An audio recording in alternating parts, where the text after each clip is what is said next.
How to fix Instagram camera flash not working problem.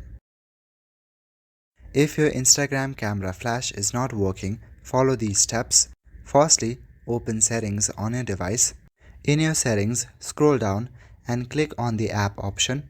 Inside apps, go to the search bar on the top. Now search for the Instagram app. Select the Instagram app and go to the storage option.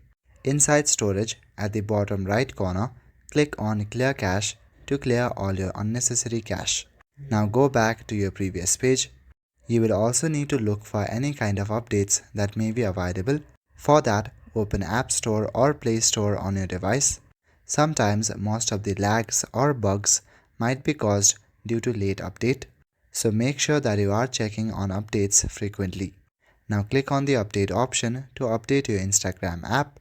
Once your Instagram app is updated, your problem should be fixed. But just to be sure, make sure that you also restart your device. Once your device gets restarted, then your problem should be fixed. So that's all for today. Thank you.